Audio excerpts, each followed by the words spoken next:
puasa sehari tidak. Tak cukup dia puasa Nabi Daud, dia puasa-puasa sunnah lainnya. Istrinya nutup aurat dengan sempurna, pakai nikob, pakai cadar, pakai purda, pakai manset, pakai kos kaki. Suaminya 5 waktu ke masjid tak tertinggal takbiratul ula. Anak-anaknya di pondok pesantren hafiz dan hafizah. Tiap pagi berinfak, tak pernah menggunjing orang. Quran terjaga, aurat terjaga, tahajud terjaga, 5 waktu terjaga, duha terjaga, Quran terjaga, puasa terjaga. Sempurna satu keluarga nih amalnya. Tapi sudah 8 tahun dia tak tengok ayah ibunya. Sudah bertahun-tahun dia tak nyapa kedua orang tuanya. Sudah bertahun-tahun dia tak berhubungan baik dengan ayah ibunya. Sudah berminggu-minggu dia berkelahi dengan ayah ibunya. Sudah berhari-hari dia bermusuhan dengan kedua orang tuanya. Maka anak seperti ini, seluruh amal yang mereka kerjakan tertolak di sisi Allah Subhanahu wa taala, tidak akan diterima Allah. Sebaliknya, kalau ada di antara kita hari ini yang pandai melayani ayah ibunya, tidak ada uang ayah ibu dia kasih uang, tak ada rumah ayah ibu dia buatkan rumah, sakit ayah ibu dia bawa ke rumah sakit, dirawat ayah ibunya dia jaga, kotoran ayah ibunya dia bersihkan pakai tangannya sendiri. Ada di antara kita hari ini yang membersihkan kotoran ayah ibunya lebih dia nikmati daripada makanan yang ia sukai. Begitu luar biasanya dia melayani ayah ibunya. Tapi dia tinggalkan solat, dia injak-injak perintah Allah, dia tinggalkan perintah Allah dengan mutlak. Maka kebaikan satu orang anak ini kepada ayah ibunya seluruhnya tidak diterima Allah Subhanahu wa taala. Atau jangan-jangan inilah yang menjadi penyebab amal kita tak diterima Allah. Atau jangan-jangan inilah yang menjadi penyebab amal kita tertolak di sisi Allah. Kita solat juga, kita sujud juga, kita puasa juga, kita ngaji juga, kita dengarkan ceramah juga. Maka oleh karena itu, Pak, Bu, ayah kita tuh tinggal di kampung, ayah ibu tinggal di kampung sana. Terkadang ayah ibu kita tak sekolah, SD, SMP, SMA tak tamat. Dia sekolahkan kita SD, SMP, SMA, S1, S2, S3 dengan harapan hidup kita lebih baik daripada keadaan dia sekarang. Tapi apa yang membuat kita jarang untuk menjenguk mereka? Saya ingin sampaikan buat kita bersama. Ayah ibu kita tak tahu kita ni eselon 1, eselon 2, Pak. Ayah ibu kita tak tahu pangkat PNS kita 3A, 3B, 3C, 3D, 4A, 4B, 4C, 4D. Ayah ibu kita tak tahu kita ni public figure. Ayah ibu kita tak tahu dan tak mau tahu. Yang dia tahu kita ni anaknya. Ayah ibu kita tak tahu kita punya sawit berapa. Ayah ibu kita tak butuh mobil kita. Dia tak butuh rumah kita. Tapi yang dia butuhkan kita. Apa yang membuat kita jarang untuk menjenguk mereka? Tahun 2016 di Masjid Damai Langgeng, saya diundang ceramah di sana.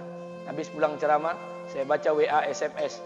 Ada seorang ustadz Pekanbaru kirimkan WA dengan saya. Saya baca 2 kali, air mata saya menetes. Kenapa? Karena WA itu berisi cerita satu orang ibu sedang menelpon anaknya. Ibunya nelpon anaknya. Assalamualaikum nak. Waalaikumsalam kata anaknya. Kata ibunya, nak, sudah 1 bulan kau tak tengok ibu. Apa yang membuat engkau berhalangan nak? Apakah kau sibuk dengan pekerjaanmu? Minggu yang kedua ibunya telpon lagi. Assalamualaikum nak. Kata anaknya, waalaikumsalam. Kata ibunya, nak, ibu dapat kabar apa engkau baru beli mobil baru. Apa betul nak? Kata anaknya, betul bu. Kata ibunya, alhamdulillah nak, ibu bangga. Kau pandai menyenangkan hati anak istrimu. Minggu yang ketiga ibunya telpon lagi. Assalamualaikum nak. Kata anaknya, waalaikumsalam. Kata ibunya, nak, ibu dapat kabar bahwa engkau baru beli rumah baru. Apa betul nak? Kata anaknya, betul bu. Kata ibunya, alhamdulillah nak, ibu senang kau bertanggung jawab dengan anak istrimu. Minggu yang keempat ibunya telpon lagi. Assalamualaikum nak. Waalaikumsalam. Kata ibunya, nak, tadi ibu pergi ke pasar, ibu jumpa temanmu di pasar. Kata temanmu di pasar, temanmu banyak bercerita tentang kamu. Kata temanmu tadi, kamu baru beli anak anjing seharga 40 juta dari negeri Belanda. Apa betul nak? Kata anaknya, betul. Kata ibunya, nak, dengarkan pesan ibu untuk terakhir kalinya. Apa pesan ibunya? Wahai anakku, engkau pelihara 1 ekor anjing. Kau siapkan harga anjing 40 juta. Kau siapkan rumah untuk anjingmu depan rumahmu. Kau jaga anjingmu pagi, siang dan sore. Kau mandikan anjingmu pagi, siang dan sore. Kau kasih makan anjingmu pagi, siang dan sore. Demi Allah nak, dengarkan pesan ibu untuk terakhir kalinya. Apa kata ibunya? Demi Allah nak, demi Allah. Kalau seandainya Allah menciptakan ibu Kalau seandainya Allah menciptakan ibu untuk yang kedua kali di muka bumi ini, nak, demi Allah, ibu tak ingin terlahir sebagai manusia. Ibu ingin lahir sebagai seekor anjing, biar berada depan rumahmu dan melihat wajahmu setiap hari. Ibu kita tak butuh harta kita, Pak. Dia tak butuh uang kita, dia butuh kita. Apa yang membuat kita jarang untuk menjenguk mereka? Pantas hidup kita tidak berkah. Pantas rumah tangga kita tidak sakinah. Karena hubungan dengan ayah ibu kita rusak selama ini. Masih ada kesempatan, masih. Yang jauh telepon, yang dekat kunjungi mereka. Demi Allah, kita butuh keberkahan doa mereka. Yang sudah meninggal, ziarahi kuburnya dan doakan mereka. Imam As-Syafi'i berkata, apa kata Imam As-Syafi'i? Manusia zalim, manusia bodoh, kalian tak tahu apabila ayah dan ibu kalian mengangkat tangan di malam hari, dia berdoa kepada Allah untuk anaknya. Doanya cuma sekali, malamnya cuma sekali, hanya sekali saja doanya. Apa kata Imam Syafi'i? Sekali doa ayah dan ibu kalian sudah cukup bagi Allah untuk menjadikan kalian anaknya berkah dunia akhirat. Hari ini berapa banyak doa ayah dan ibu kita, tapi tidak ada keberkahan buat anak mereka. Kenapa? Hati mereka tersakiti. Maka pulang, Pak, cari mak bapak kita. Kita punya rumah hari ini, Bu, kita punya rumah, punya harta, punya uang, punya pekerjaan, punya kekayaan, punya sawit. Kita jadi orang hari ini jadi pegawai bukan kena sarjana kita, Pak. Kita jadi orang hari ini bukan kena otak kita. Kita jadi orang hari ini bukan kena kepintaran kita.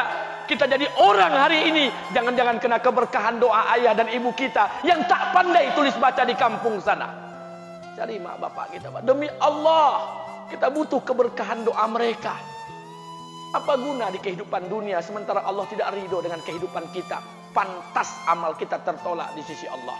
Maka pulang ke rumah cari mak dan bapak kita yang masih hidup, duduk bersama mereka. Kalau seandainya kita tak bisa membahagiakan mereka, jangan pernah menyusahkan mereka. Kalau seandainya kita tak bisa membuat mereka tertawa, jangan pernah membuat mereka menangis. Demi Allah, kita hanya punya satu ayah kandung. Kita hanya punya satu ibu kandung. Tidak akan ada ayah kandung yang kedua. Tidak akan ada ibu kandung yang kedua. Harta kita cuma satu. Ayah kita cuma satu. Ibu kita cuma satu. Tidak akan ada ayah kandung yang kedua. Tidak akan ada ibu kandung yang kedua. Pangkat jabatan bisa dicari. Harta bisa diraih. Kesempatan membahagiakan ayah dan ibu kita hanya sekali di kehidupan dunia ini, Pak. Pulanglah. Ketika mereka memanggil, tinggalkan istri, tinggalkan pekerjaan, tinggalkan semua proyek kita. Demi Allah, datangi mereka. Kata Nabi, sesaat kalian duduk bersama ayah dan ibu kalian akan mendatangkan keberkahan. Kenapa kalian tidak duduk bersama mereka? Jangan-jangan inilah yang menjadi penyebab amal-amal kita tertolak di sisi Allah.